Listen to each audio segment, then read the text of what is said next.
Hey everyone, welcome to another episode of the Coach's Corner University podcast. I am your host, Paul O'Need, and today I am joined by one of the coolest dudes I've had the pleasure of meeting in a long time, Dr. Ooh, Mike T. Nelson. What's up, man? I'm good. I like that intro. I'm gonna have to start using that everywhere now. Just put that in your Instagram bio, just like the coolest dude you've never met. Yeah, there we go. I'm set now. Well, it's one of those situations where, organically the topic of music comes up. You realize that you both love August Burns Red and you become Oh best yeah. friends immediately. Yep. Yeah, you will have the same band. You're like, hey, we're best friends now. Oh my god, this is so cool! It also helps that we're both nerds, so that Yep. also helps. Um, Mike, Cole's notes. Who are you? What do you do? So right now I do a bunch of stuff. So I'm associate professor at the Carrick Institute. So they do clinical neurology, functional neurology. So I help them with different projects. I did a project on education on ketones and traumatic brain injury, concussion. I do some research reviews for them, some performance training, and I work part time for rapid health optimization. So Dr. Andy Galpin, Dan Garner, those guys. So I do sleep analysis and some backup stress analysis for them. I have my own one-on-one clients online. The Flex Diet Cert, the Phys Flex Cert, and then the big projects this summer are working on the Triphasic 2 book with Coach Cal Dietz and a book on metabolic flexibility for human kinetics. And then with our buddies Dean and Jeb, trying to finish a book about high flux rates and walking. And I would not recommend people try to write 3 books at once because I had all the deadlines nice and spaced out and everything. And yeah, it's not how life works. Yeah, that probably ended up as a clusterfuck real quickly.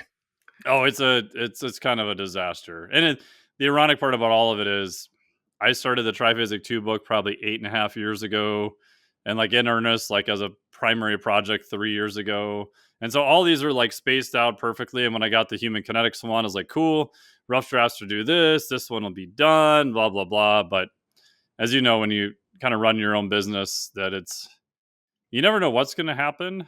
And the ironic part about the whole thing was I was down in Costa Rica. We actually had done a plant medicine ceremony. One of the questions I had was, okay, so how do I pick which projects to do? And I got the answer, and it's like, okay, you just need to commit to the project. So I'm like, all right, I'm committing to the Triphasic 2. This is my number one project. I get home, and within 1 week, 6 one-on-one clients dropped off, which has like never happened to me before. It had nothing to do with my performance. Like one guy's basement flooded, one guy owed back taxes, one guy's getting divorced. It was just all this weird stuff where it's almost like God, the universe is like, oh, so is this really going to be your priority now? And like the shit hits the fan. That's so funny. So that was interesting. Um, I think a fantastic place to start here, and I'm always curious to know the strategies of other coaches when managing multiple projects. Yeah. You're coaching one-on-one, you have research responsibilities at the Carrick Institute, you are writing multiple books, you also are doing a ton of content marketing. Yep. How do you structure your time to make sure that your priorities always stay in line with what's important right now? Yeah, that's a great question. And I don't know if I've really solved that, but the thing that I've done as of late was from Cal Newport, setting things up on what he calls a pull system, not a push system. So a pull system is you have your list of objects that's like a public document, and whatever all the projects you're working on, due dates, etc. But you can only really have like kind of two-ish projects that are not ongoing that are the thing you're working on. So obviously I have, client responsibilities, like things that are day to day that you have to do. Those you just have to get done. Mhm. But for projects, then somebody can look and say, hey, what about this or what about that? All the updates are in the list. So they know to go, you can kind of train people to go to the list to see where it's at. And they're in priority. So like if Dean and Jeb wanted to know, like, hey, when's this Flux book ever going to get done? They could go look and go, oh, he's got 2 other projects ahead of this. Here's where he is at on it. Here's the status. So it doesn't give them dates, but it gives them kind of a priority. And Mhm. so I've been trying that out, which then forces me to say, okay, what is my number one priority? And am I going to work on this thing until it's done and then work on the next thing? The caveat is due dates, that kind of thing. You're always kind of balancing those. So I haven't found that it's a perfect system. I don't think any perfect systems exist. No. But, and then for me, then it's okay, setting up my day.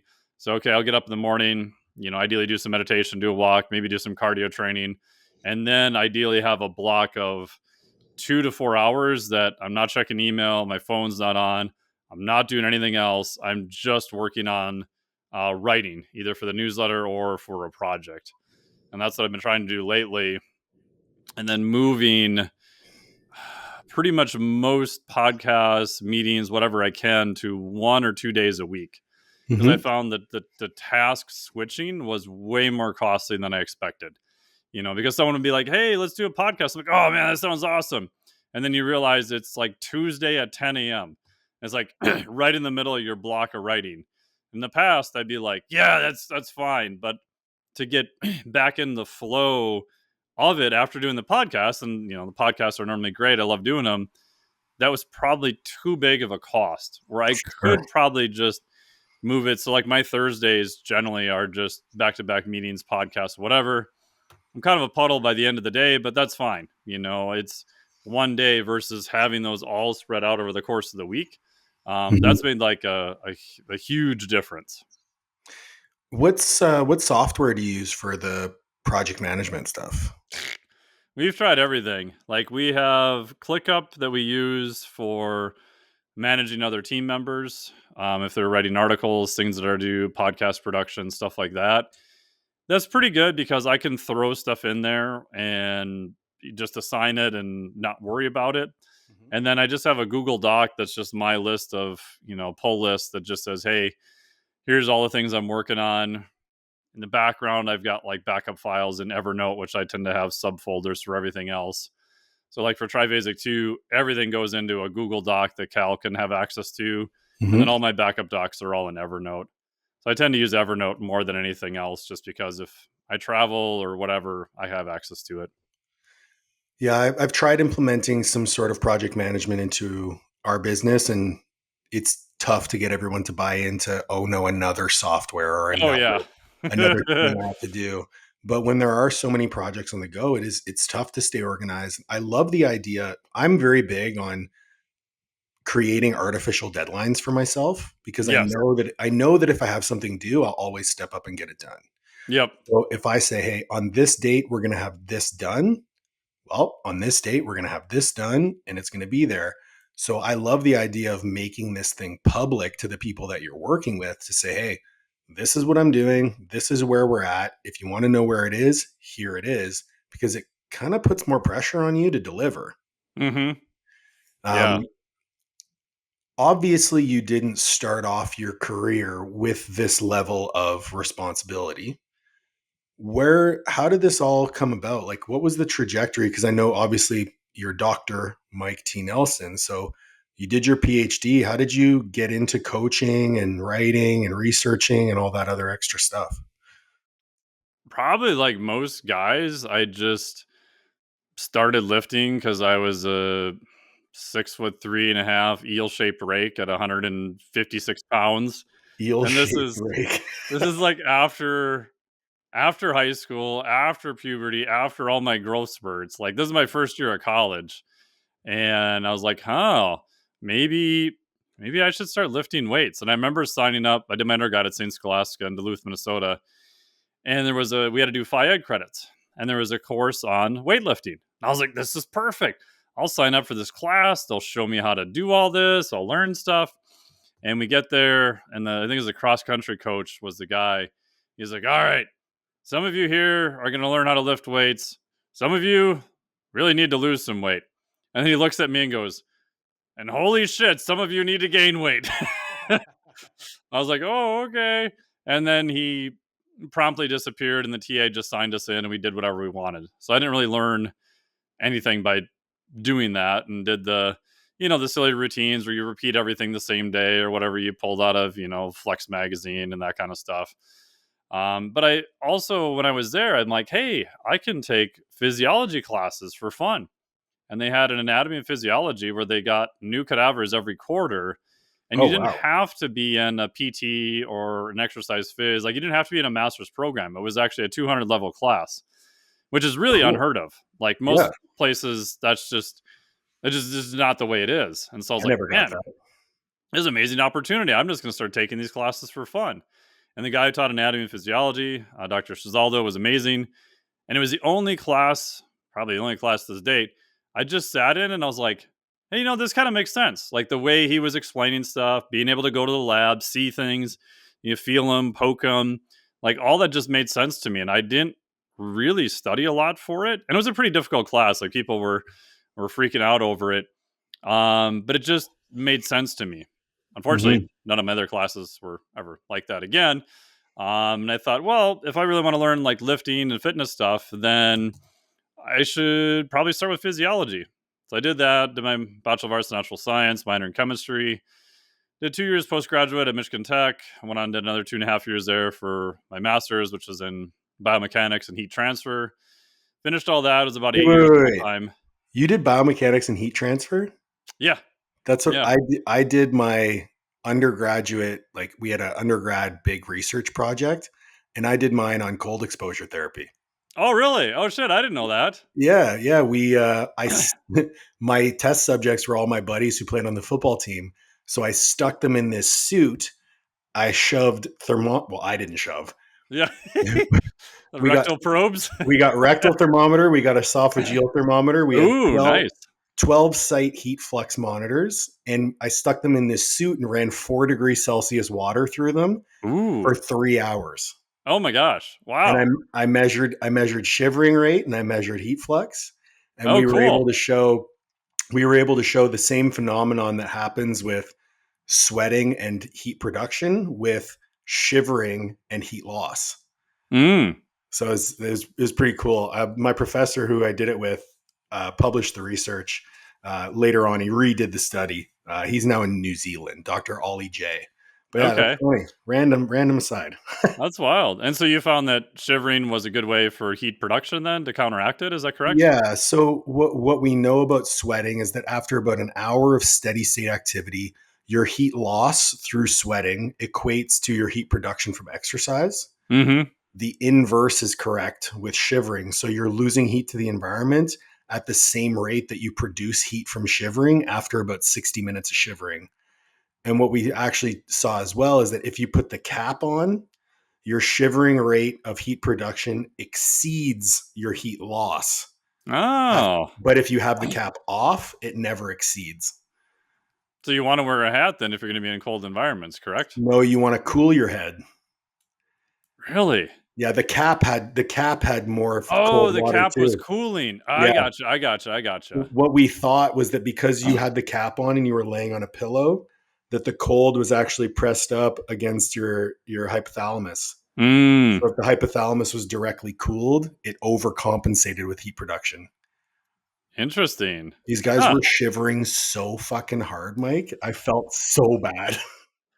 Dude, anyone who's ever been in a cold environment where you are uncontrollably shivering, or if you've done too much cold water immersion, which I might have done, it is so uncomfortable. It is so you can't do anything to not do it. It is like the weirdest sensation, and you are just fucking miserable. Yeah, not to mention you have a thermometer shoved up your ass and down your throat. Yeah, yeah. Neither one of them are comfortable. Neither one of them are comfortable. Uh, Sorry, I interrupted you. no, that's cool. Like, yeah. So I didn't do anything that cool. I did a computer generated model of heat transfer in a monkey.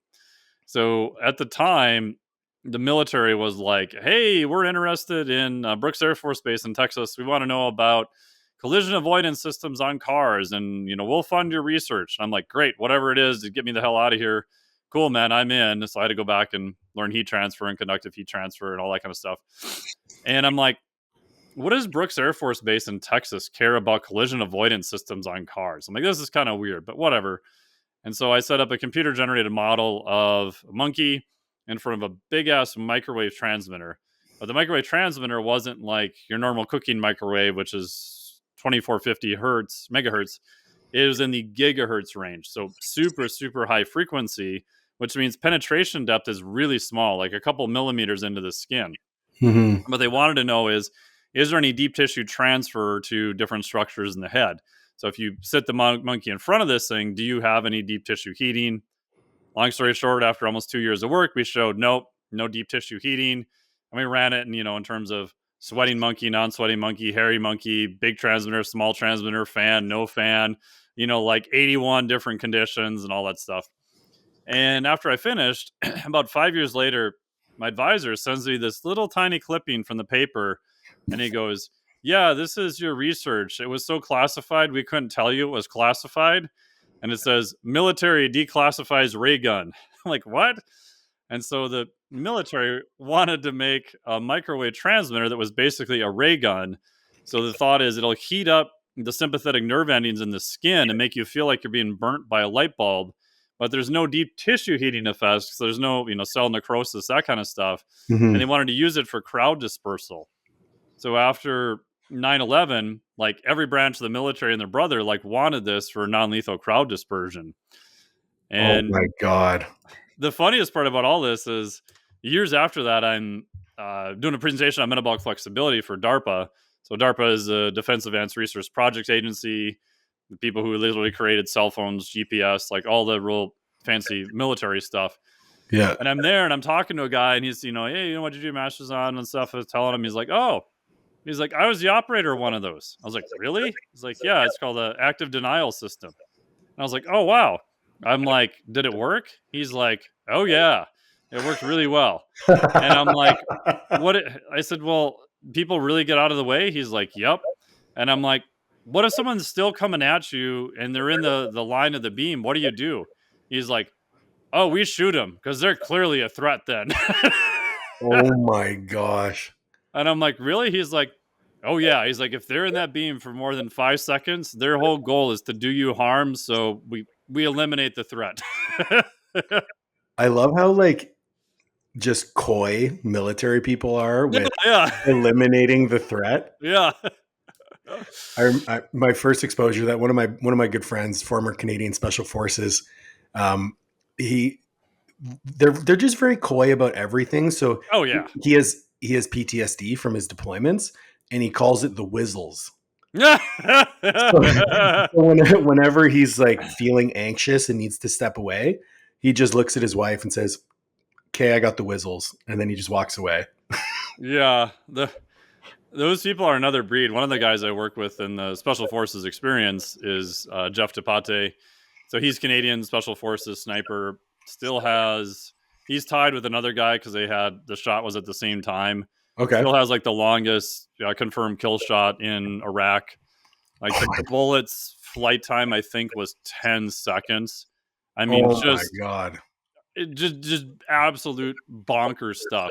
And he is just like the coolest, just chill person. You ask him about stuff, and he's just super big into philosophy now and stuff. Just awesome guy, but like you would never mentions it in normal conversation. Like you would never know that's what he did for many many years. It's just he's like yeah, we did this, we did that. I'm like, dude, like you did shit like no one has done before. It's like yeah, I don't really like talking about it and stuff, and I find some of the most incredible people are also the most humble.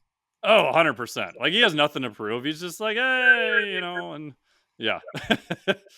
So you started in research, obviously coming into this. When did the switch from military research shift into strength and conditioning nutrition? Yeah, so I got done and I decided I didn't want to work for a defense company, ironically. I wanted to do medical device stuff. So I Okay. did get a job working for, at the time, Guidant. So they made implantable pacemakers, defibrillators. So doing a lot of cardiac stuff, worked in technical service, worked in leads development, little wires that run into the heart. And at the time, I was just like, well, this is cool. This is, I always loved physiology, but I didn't know what to do with it. Like engineering was something you could do and, make pretty good money at it. But I found that I was still spending all my free time reading physiology, like trying to train people. So in 2005, so I started work there in 2000. So 2005, I took my NSCA, CSCS exam, started training clients, worked at a local gym, And then previous 3 years before that, I started taking classes at the University of Minnesota just in advanced physiology. Just started doing 5,000 level cardiac stuff, pulmonary mechanics, whatever. And a guy I met was like, well, I said, well, I was going to do a master's in physiology. And he's like, what do you don't need another master's. He's like, you should just do a PhD in biomedical. And I'm like, okay, that sounds cool. So I spent 5 years Why doing not? that. And I remember sitting in a class on MRIs because we had to take an electrical objective. Okay. And I remember sitting there going, okay. And the guy says, okay, now we're going to derive all the equations that are used in MRIs from scratch. And he starts writing all this complex math on the board. I'm looking at it going, shit, I have a minor in mathematics and I don't even know what he's writing. And so I asked the guy next to me, and everyone's just feverishly writing stuff down. I'm in there with PhDs in mathematics and physics and shit. I said, hey, man, do you know what's going on in this class? He's like, no. And he's just frantically writing shit down. And I had 2 classes left to complete just a classwork portion. And I was like, man, if I somehow miraculously pass this class, because I could get a C in it because it's non-departmental, I didn't have to get a B or an A, Mhm. I'm definitely going to finish this degree. Or I'm going to drop out right now and do something else. And so I ended up dropping out and went over to exercise physiology and started my PhD there because I'm like, man, I've had it. Like, I can do math, but I don't want to do math anymore. And literally the first day there, I sit down. My advisor's like, hey, we got 2 new projects. One's on metabolic flexibility and one's on heart rate variability, and they both involve math. And he looks around the table and he points at me and he goes, you, math boy, whatever your name is, like, these are your projects now. And my first thought was, shit. Like, I came over here to avoid math, and now I get math. But it turns out the math I had to do wasn't that bad. It's not I hard. mean, Yeah. no, it's just variability analysis. Compared to the stuff I had done before, it wasn't too bad. And so that kind of got me into more of the physiology side and metabolism and nutrition. At the same time, I was still working with people. I worked at a gym for quite a while.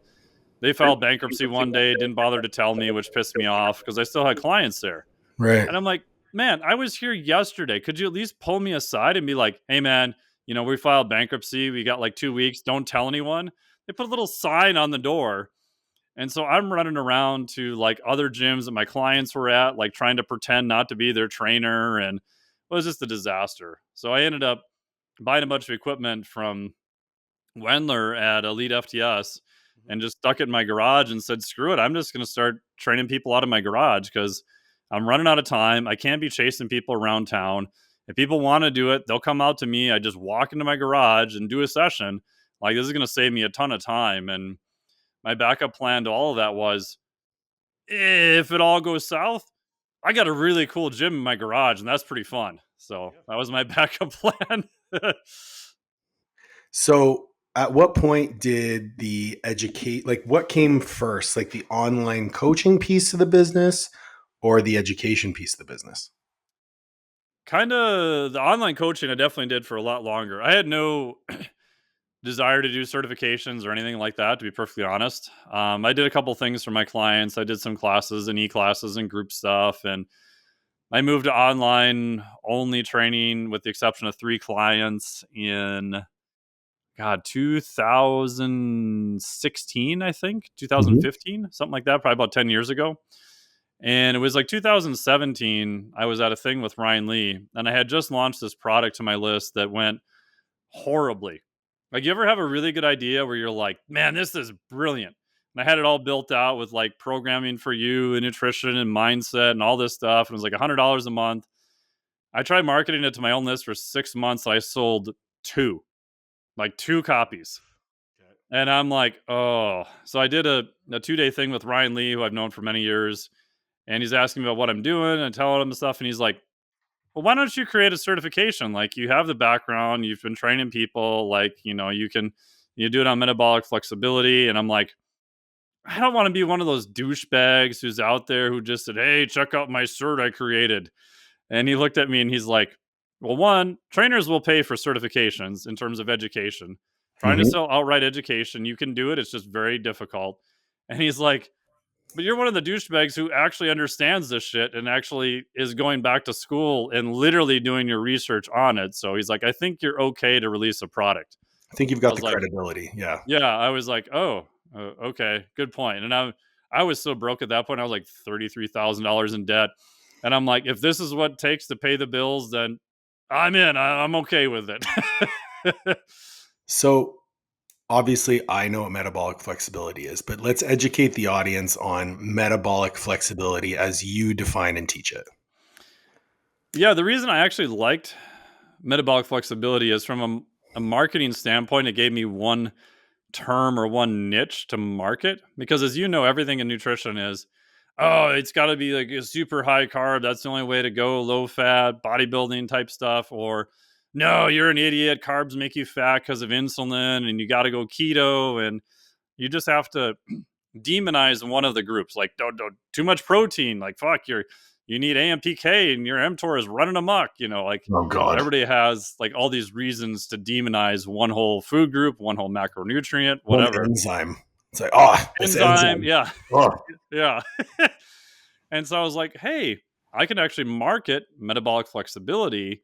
And what it is on one end, I get to talk about carbohydrate use. So metabolic flexibility has three components. One is how well does your body use carbohydrates? The other one is how well does your body actually use fat? Because you actually use both macronutrients. hmm. And three is how fast can you switch back and forth between them?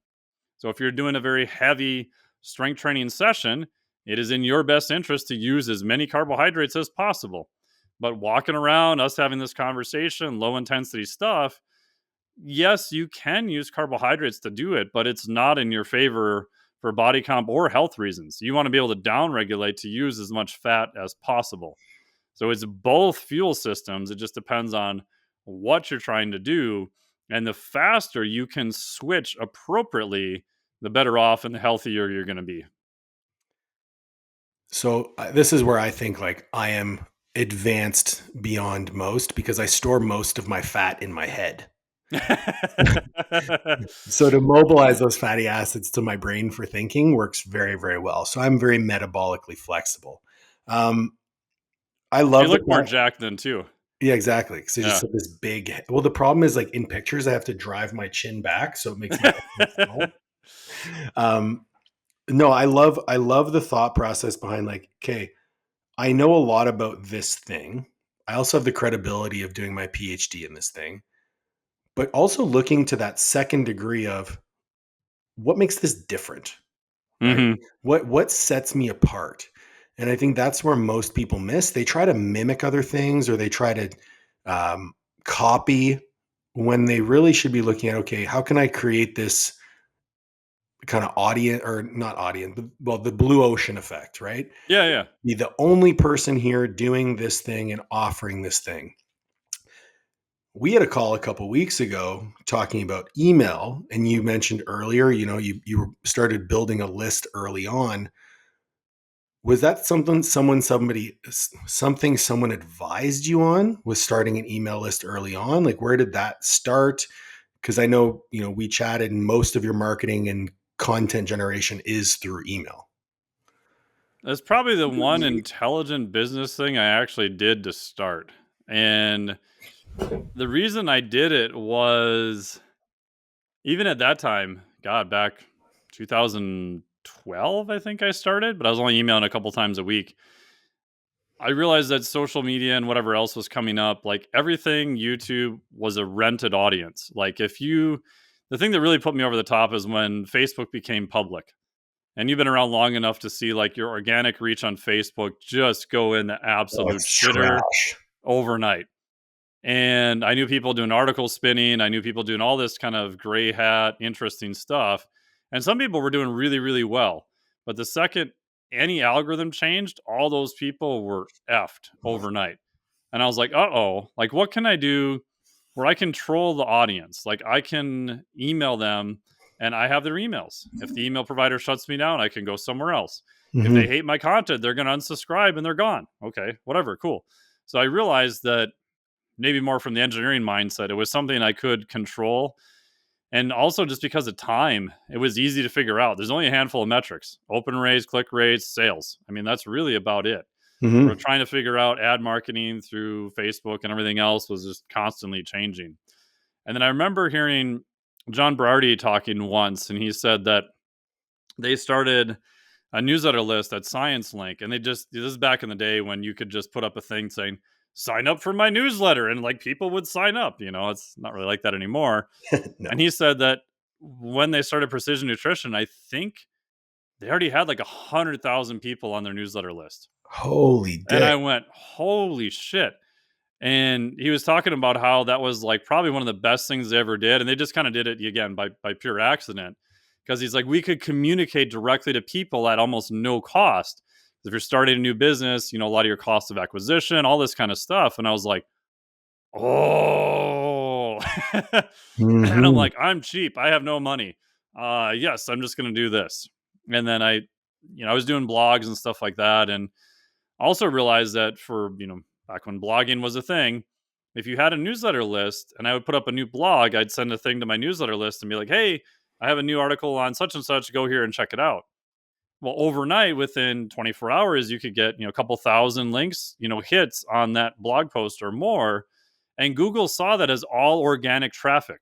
So to Google, they're going, holy shit, this must be an amazing article because look at all these people that just organically found this thing overnight. Hmm. And they would, for about 20 to 30 days, they would bump you up pretty high. Unfortunately, it doesn't quite work that way anymore unless you've got a massive list. But I realized, I'm like, oh, I can send people wherever. I can send them to YouTube, I could send them to Facebook, I could send them wherever. And it was also a thing that I had a deadline to actually write stuff, because I had a bad Hmm. habit of writing stuff and never putting it out, because it was half done. I mean, to this day, I literally was cleaning stuff last year, and I think I had 437 articles somewhere that I've just never finished and never looked at again. Oh So, my as a God. way to actually, like, okay, you have to send stuff. Like, you have to ship it at some point. Like you said, with deadlines, it's got to be good enough, and you just have to get it out. Because if it sits on your desktop, no one will ever see it, and you're not making any money, and you're not helping anyone either. I think that's probably like I'm sitting here shaking my head at the fact that you had 437 articles that you started and never finished. Whereas most of the people I talk to can't bring themselves to start a single one. Yeah, yeah.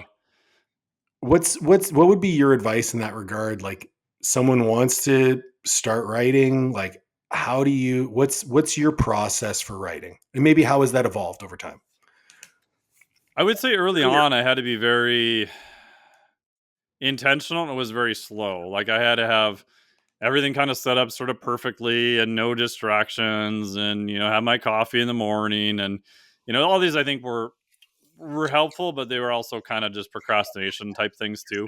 Okay. The biggest thing that helped me was like, okay, I told all these 100 people, then thousands of people, then a few thousand people and more, I'm going to deliver them content at the time 3 times a week. And it was basically just having that deadline of, I'm going to do what I said I'm going to do. Because I looked around the industry and I realized that a lot of people are flakes. And all the people I knew at the time who were successful, what did they do? They were constantly putting out good content. Back in the day, from like Team Nation, like John Barty put out a ton of stuff, Chad Waterbury, Lonnie Lowry, Eric Cressy, Tony Gentilcore. You just, Mhm. go down the line. I couldn't find anyone who was at the top of the online game who had not just put out a lot of like really good content. And so I was like, okay, that must be one of the keys. Well, how am I gonna get better? Just like lifting, shocker, you have to practice. And if I have a deadline, I'll kind of send it out.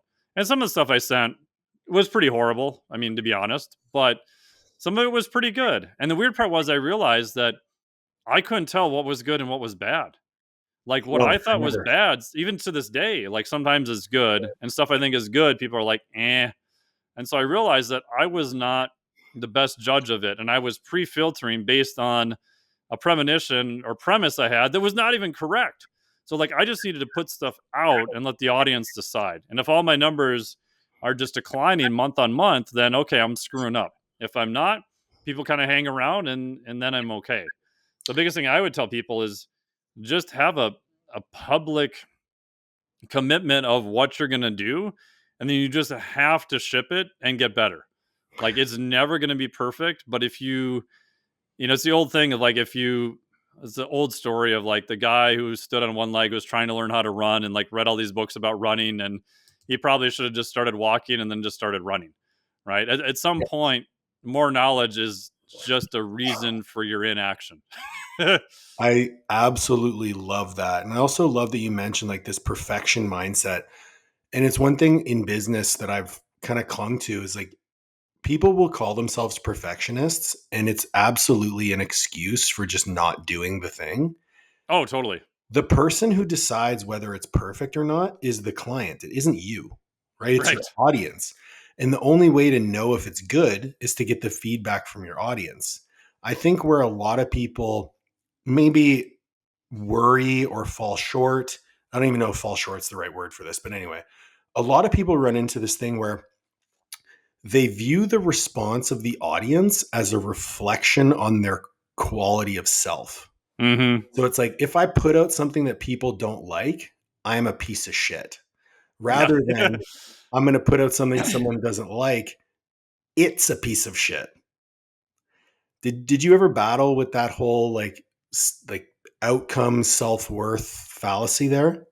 Oh yeah, 100%. Like, shit, for probably decades, even sometimes even still now, I'm like, okay, so I think everyone has like some sort of degree of imposter syndrome, right? So Mhm. like, things you talk about, you run these weird scenarios through your head of like, so if I talk about lifting, I'm like, what am I to talk about squatting? Like, my squat is fucking pathetic. I barely bench press my body weight. Granted, it's never really been my goal. Once I bench press body weight, I just didn't give a shit anymore. But you have these weird things of like you're grading yourself against something you just told yourself was not a goal because you think everyone else is grading you against that thing.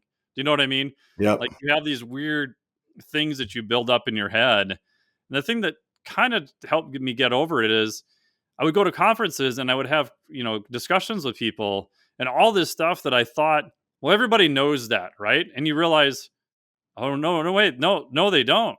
And I Mhm. remember paying a business coach like 3 grand a month, and he was just like, "You need to put an article out on this." And I'm like, "What are you talking about, bro? Everybody knows that." And he's like, "No, they don't." And finally, he's like, "The stuff that you would write for you is different than stuff you would write for your audience. 100%. You are the thing that just took me way too much money to get beat through my thick skull was I am not my audience. Like, the stuff that I want to read may be useful to my audience at some form, but probably not. Like, very few people on my list are going to sit down and read PubMed for 4 hours. Like, for me, that's fun. It's like, yeah, coffee is Saturday. I can just sit and read like 10, full studies. Like, yeah, this is so cool. You You are a know, nerd. but most people that's not, right? So they're looking to you to synthesize it, to put it in your own words. And for a long time, I was like, well, who am I to interpret this study and give him kind of the shortcut? Like, yeah, it felt weird, but that's kind of your job. It's totally your job. And I think a lot of people fall into that trap of putting out content for their peers rather than putting out Oh content for yeah. their target audience. Um, I definitely ran into that in the beginning because my target audience is both coaches and potential clients. So it's Yep. like, at what level do I need to communicate at? Luckily for me, one of the skills that I have kind of innately is being able to communicate complex topics in a very simple way. So even though I'm talking about something complex that would appeal to another coach, it's understandable to a client. So I'm not necessarily speaking over their head. And I think that that is a skill. But the reason I've been able to hone that skill is because I do a lot of writing. Yeah. I practice communicating. I spend a lot of time on calls. I spend a lot of time on podcasts. And so I have a lot of reps. And I think the way you mentioned it of creating that deliverable publicly and then following through on that promise forces you to get in those reps. And without getting in those reps, you're not going to get better at what you do. Talk to me a little bit more. Let's shift away from metabolic flexibility. Let's shift towards high flux because this is something that actually the first podcast I ever did with Dean and Jeb was on Oh high yeah. flux. Nice. Yeah, it's something that I try to implement with as many clients as I can, especially for strength athletes. It is a phenomenal way to, I'm going to use the word to recomp, Yep. um, without impacting strength outcomes. How did you become interested in the concept of high? Maybe let's start by defining what high flux is for the audience, and then how did you start to get into investigating and researching that concept? Yeah, so the idea of flux is you want to pull as much energy through the system. So if you have it as a really simple in and out, calories in, calories out, if you've got Bob who's weight stable at 2,000 calories in and 2,000 calories out versus Mary Muffin Top who's 4,000 calories in and 4,000 calories out. Like, do you want to be Bob or Mary? Like, I'll pick Mary all day, every day, no questions asked. Yeah, oh, And yeah. people are like, well, but bro, it's only calories in, calories out. Like, they're both at equilibrium. I'm like, yes.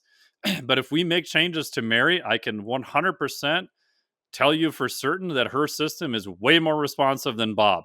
Like, we have got a lot of room to play with. We can add stuff, we can subtract stuff.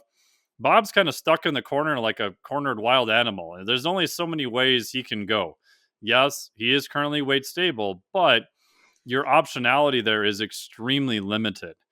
And the first article I ever read on this was, back to John Berardi's G Flux article he published in T Nation. I remember that. Like, That's when I first was exposed to it as well. Yeah. yeah, years ago. And I remember thinking, holy shit, why did I never think of this? Yeah, Because never. I had been completely in the how it's only calories in, calories out, it doesn't matter. And so that's what kind of led me to, start looking at the research and read the actual studies. And the more I just the more I just kept looking at physiology, I'm like, you as a physiologic organism, if we take you and we throw you up into the space station and we have you do no countermeasures whatsoever, you're in microgravity, the amount of stuff that goes to shit in your body is unreal Hmm. because you're not even fighting against gravity, let alone lifting or anything else. So there's this weird asymmetry into the system where if we start removing load, we start removing stress on your system, like everybody gets worse. Like bed rest, you want to lose muscle mass real fast, put your arm in a cast. Like you can look Oh, at yeah. it 30% muscle loss in 2 weeks in healthy and young individuals.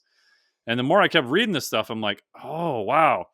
On the flip side, how much of this can we counteract and can we get a more responsive system by shocker doing more work? Now there's going to be a limit to that. But I realized when I started working with clients was, the clients that move around more, and I was one of those nut jobs just sticking pedometers on them back in the day and trying to measure everything. And the clients who just moved more and did more output always got better results. Always. Always. There was almost like no exception. Like you would have these rare exceptions where someone could kind of squeak by for a short period of time, but if you release Sally into the real world, she's face down into a birthday cake like overnight and it's a disaster.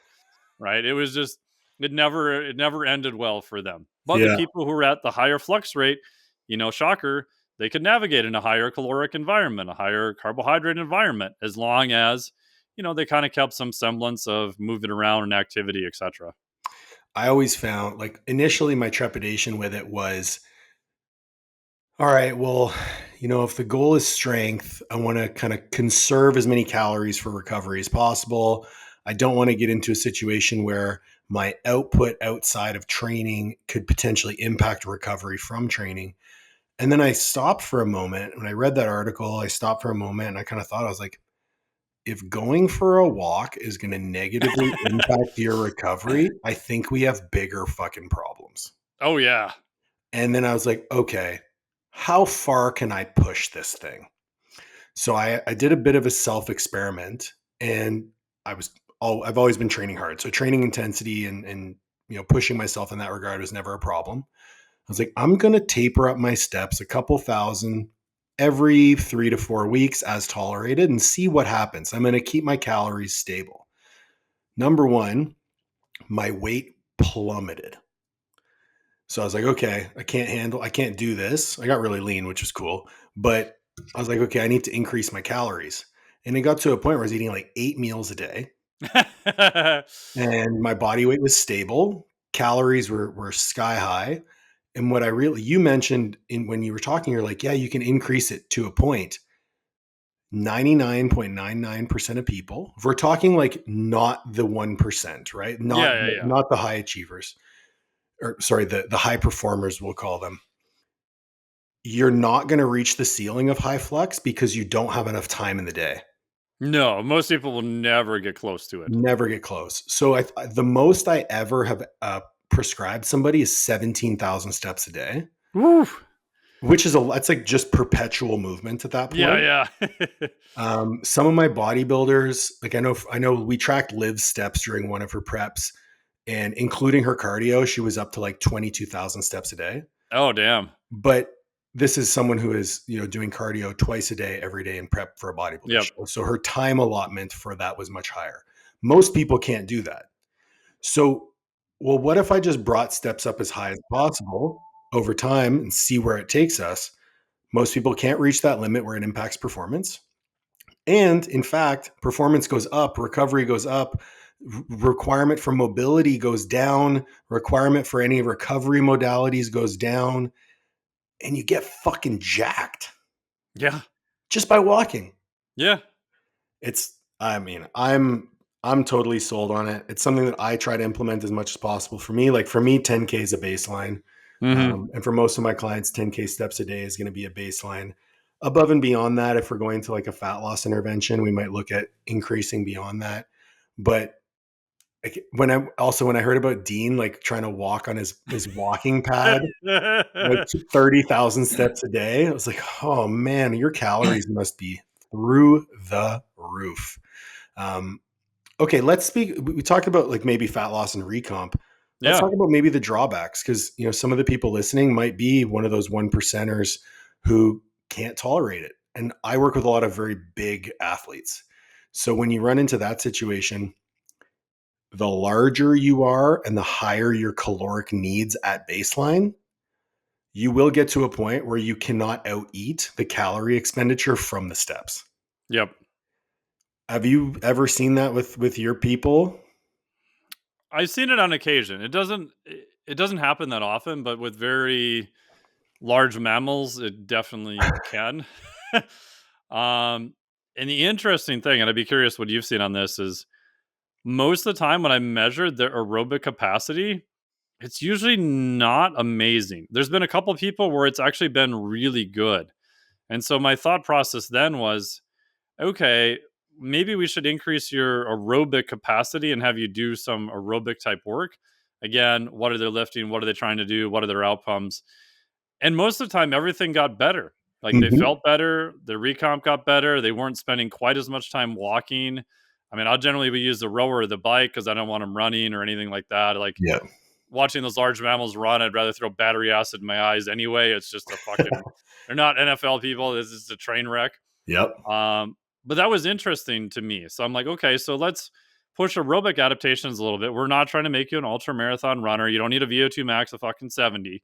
But if you're at, like, I'd say even the low 30s, like you can get a lot of runway just getting into the 40s. And most people feel better. Like Yeah. everything goes better. The recovery goes better. Most people can add another day of lifting. It's kind of crazy. That's actually what I found as well. So what I'll do typically is I'll increase steps to a point, see where we're at.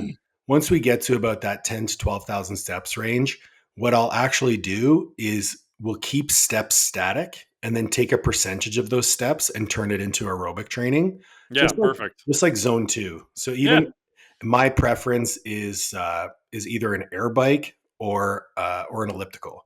So it's yeah, perfect. full body, low impact, and we're talking like heart rate 120. Yeah, We're not going crazy. And what I found, invariably, number one, because the intensity is higher for that activity, you don't have to spend as much time doing quote unquote steps. yep, And then number two, a lot of the time in training, especially with bodybuilders, you're going to be limited in your ability to apply mechanical tension because of the cardiovascular toll of these, let's say, heavy, hard sets. So yeah, you'll fail because of your heart rate getting too high, not because you're actually reaching muscular failure. So by increasing aerobic capacity, we can take those sets even further. What most people notice, if you've ever done a bodybuilding prep, from about that 12-week mark where you've started to get lean and your aerobic capacity is getting high to about that 6-week mark, your training is fucking awesome. Yeah. And it's not until you reach that, like, we'll call it 6 to 8 week out mark where your calories get so low you can't continue to push overload. Yeah. But for most people, that 6 week span from 12 weeks to 6 weeks is some of the best training of the year. And I attribute it fully to the aerobic capacity. Yeah. I noticed the same thing. And so now, off season wise, I actually measure their VO2 max. And my goal is to push volume and aerobic stuff in the off season because I Mhm. want both of those ceilings to be as high as possible Right? before we start cutting from it. Because what I've noticed is like their cuts are, I wouldn't say they're easy, but they're way easier, right? Because you've got a bigger aerobic engine when you're kind of depleted to still be able to train hard, right? Mhm. Because what I used to see was a lot of people, especially natural athletes, would lose a ton of muscle, and they're like, "Man, I can't train any harder." We're dropping their volume, and we're like, maybe your calories are too low, but then they don't lose weight. And so what I noticed is if their aerobic system was up to par, like they could still train much harder for a lot longer period of time. Shocker, more mechanical tension. They kept more muscle and got very lean. I wouldn't say easy, but easier. How would you combine some of the principles of metabolic flexibility with this high flux environment? Yeah. So what I do with that then is I look at, okay, what fuel system do we ideally want to pair to the activity? Okay. So let's say your calories are on the lower side, right? So when you got a ton of calories, it's pretty easy. No one really cares. Like you're going to be oxidizing so much fuel. It's in healthy people, it's not really a concern.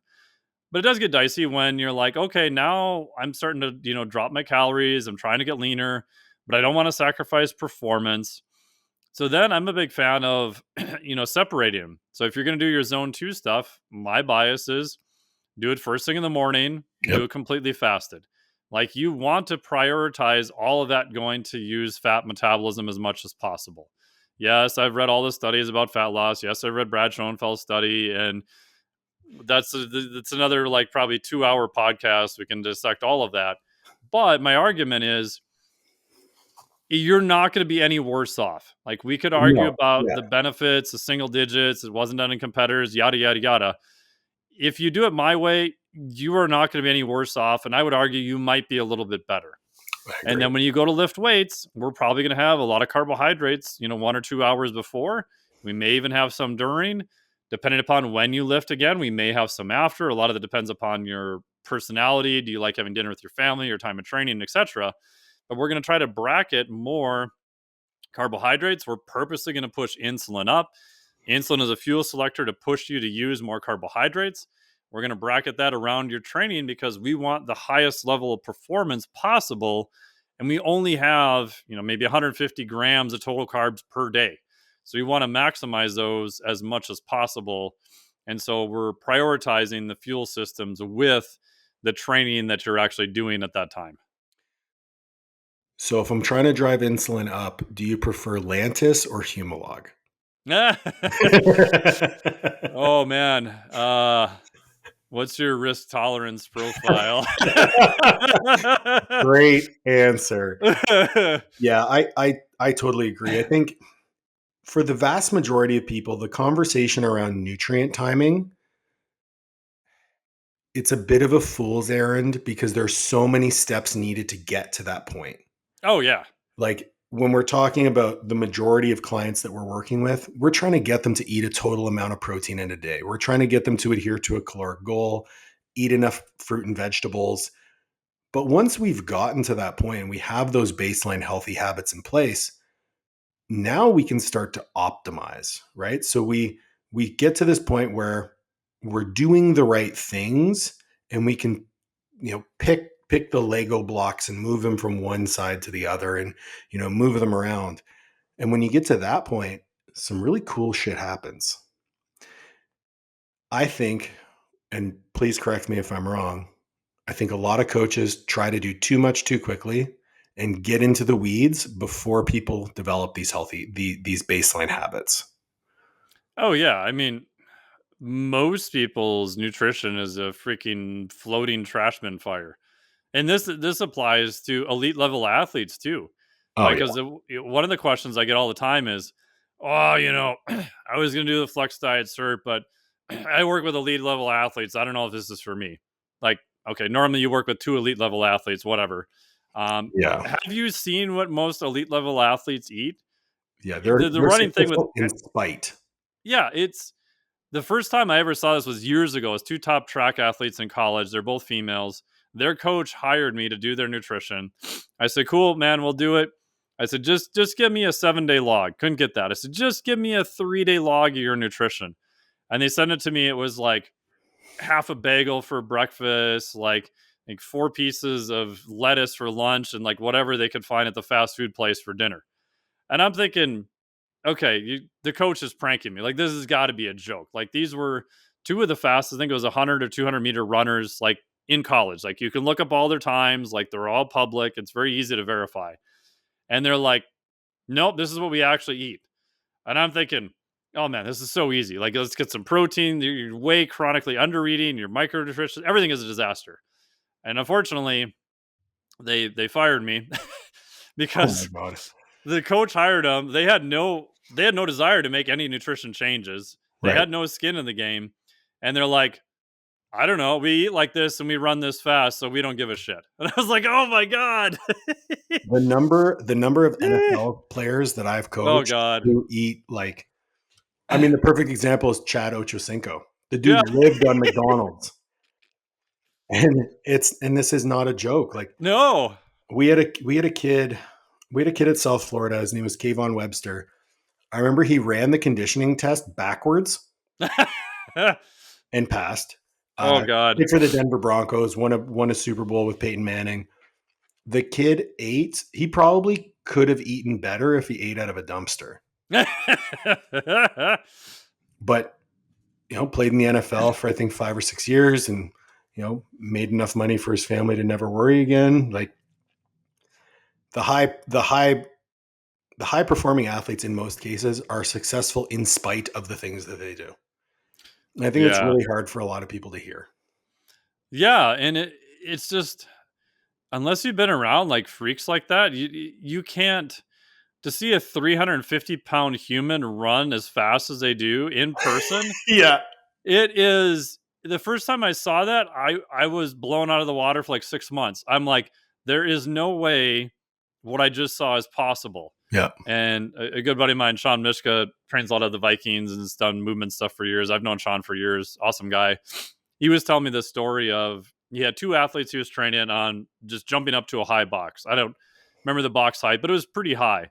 One of the athletes, he was just, you say, "Okay, you wait here." He had an ankle injury. He's working with the other guy. He's like, "We'll come back. We'll do your drill right after this," because he's alternating back and forth. He looks back, and the guy with the ankle injury is standing on top of the box. And he's like, "Ooh, how did you get up there?" He's like, "Oh, I just got up here on one leg." He's like, "What the fuck?"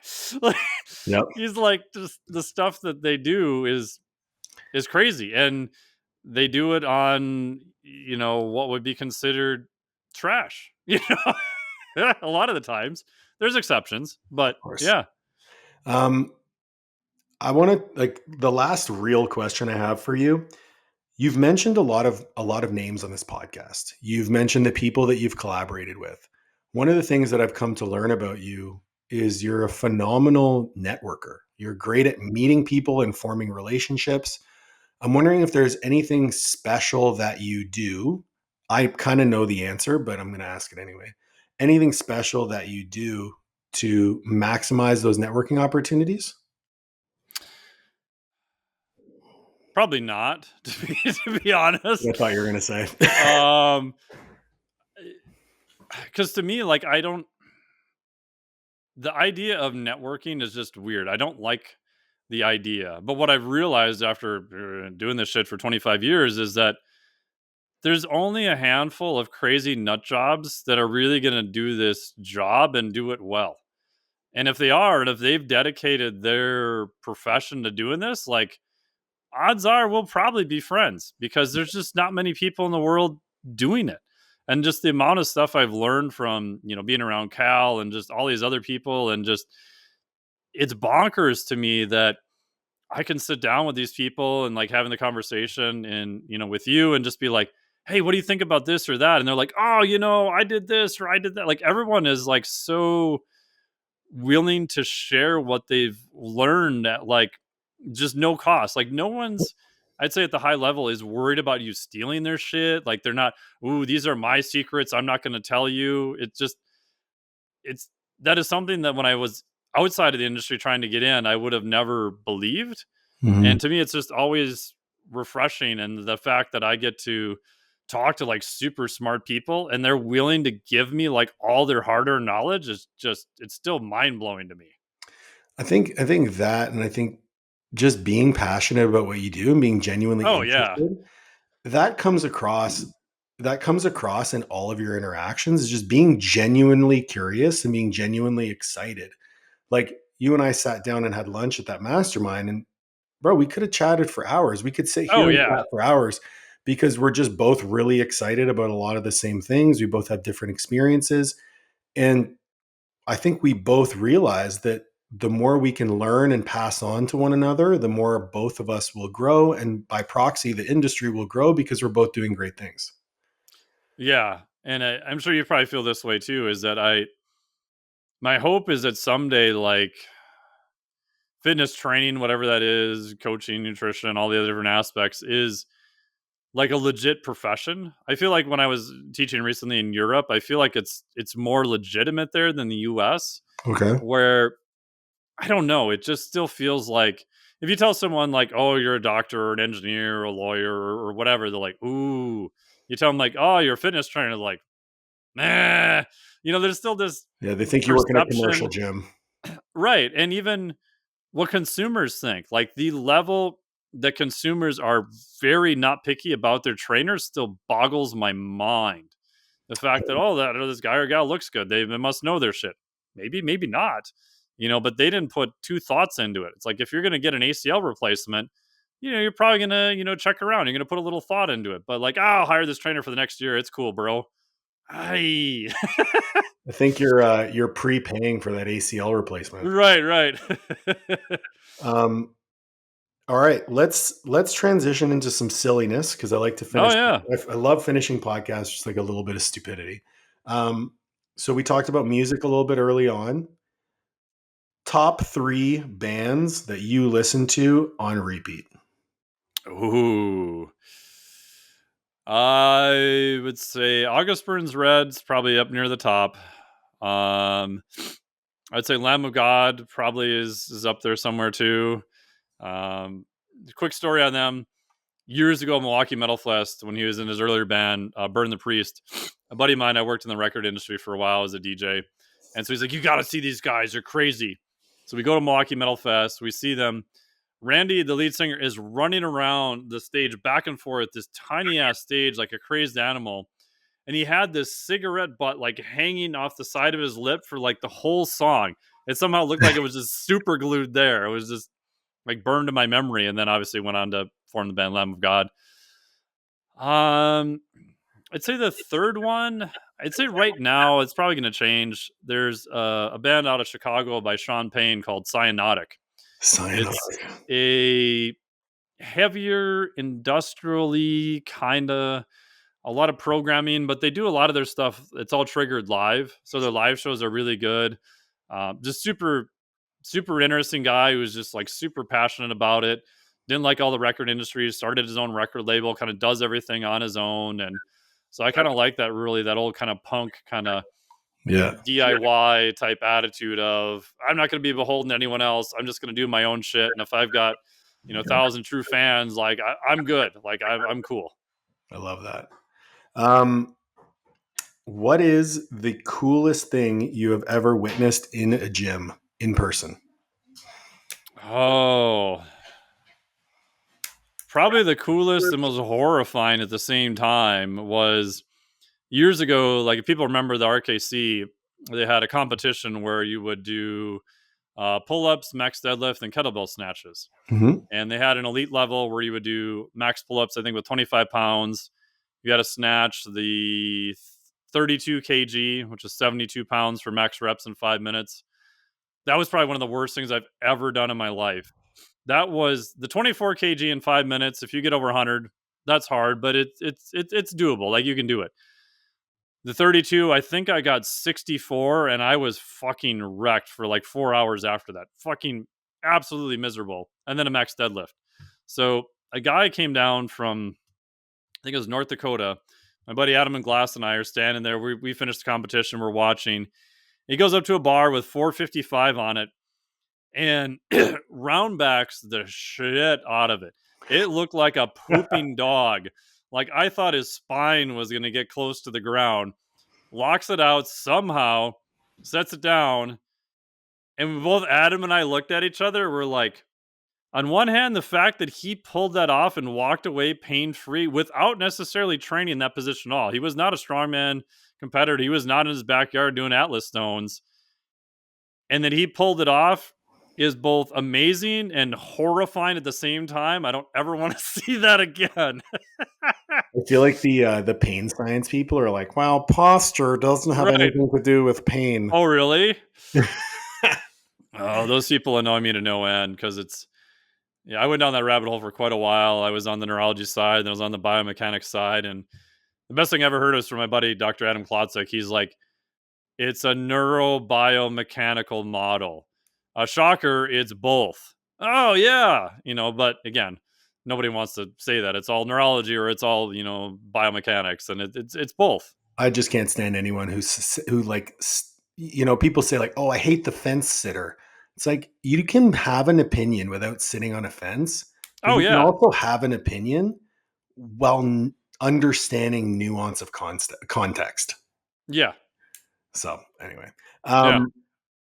Mike, it has been an absolute pleasure. The last question I have for you is, who would you like to see me interview on my podcast? But the caveat is that you have to help me get them on the podcast.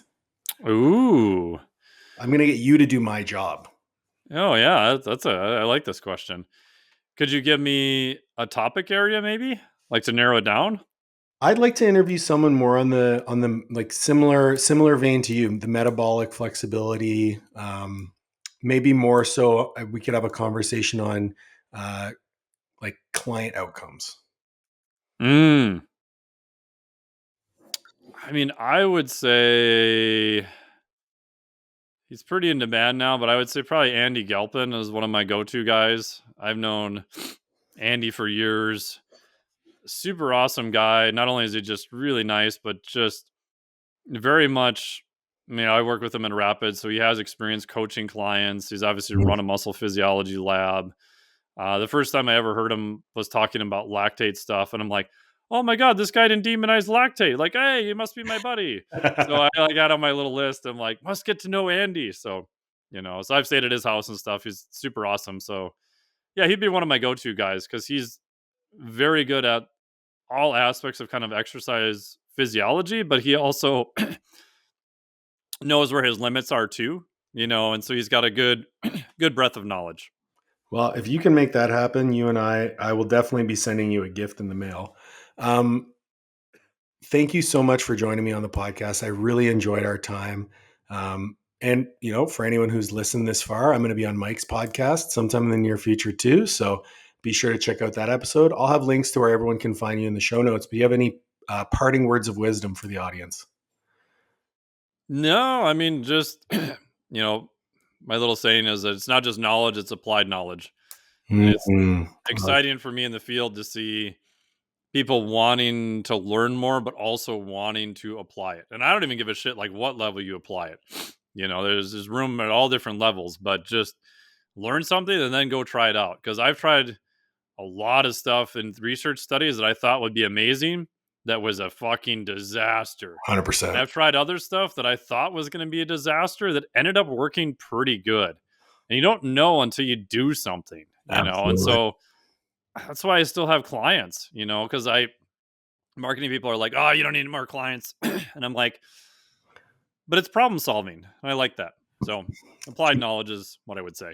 Keeps your sword sharp is what I say. Mike, it's been an absolute pleasure. Thank you so much. Everyone, thank you so much for listening. Please make sure to like, share, subscribe, and ring the bell for notifications. and we will catch you on the next one.